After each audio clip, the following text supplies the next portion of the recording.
আমি আজকে লতি পাতুরি করছি সর্ষে দিয়ে, তো দেখাচ্ছি। আমার অনেকটা হয়ে গেছে, দেখে নাও। এই দেখো, আমি লতি পাতুরি করছি। তেল গরম হয়ে যাওয়ার পরে কড়াইতে প্রথমে তেল দিয়েছি, তারপর তেলটা গরম হয়ে যাওয়ার পরে কালো জিরে ফোড়ন দিয়েছি। তার মধ্যে লতিগুলো ভালো করে ধুয়ে টুয়ে ছেড়ে দিয়েছি।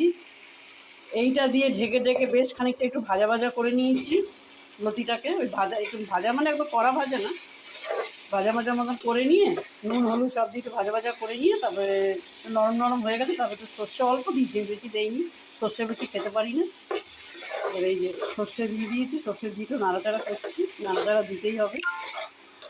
একটু মিষ্টি দেবো, মিষ্টি মানে রসগোল্লা নয়, এই চিনি এইটু দিয়ে দিলাম, অল্প একটু জাস্ট চিনি দেওয়া হয়ে গেল। আর একটু নাড়াচাড়া করবো। এবার ইয়ে করবো, এটা লতিগুলো আমার হয়ে গেছে, লতি আমার রেডি। আমার ভাপে ভাপেই লতি সেদ্ধ হয়ে গেছে। এই দেখো সেদ্ধ, আমি হাত দিয়ে দেখাচ্ছি। ও বাবা, পুরো গলে গেছে, লতিটা ভালো ছিল। আমার কিন্তু লতি রান্না রেডি, ভাপেই হয়ে গেছে। ঢেকে ঢেকে প্রথমে যে ভেজে নিয়েছি, ভাজাতে অর্ধেক লতি সেদ্ধ হয়ে গেছে, জল আমার দিতেও হয়নি। সর্ষে বাটাতে এমনি একটু জল ছিল। ব্যাস, লতি আমার রেডি, লতি পাতুরি হয়ে গেল।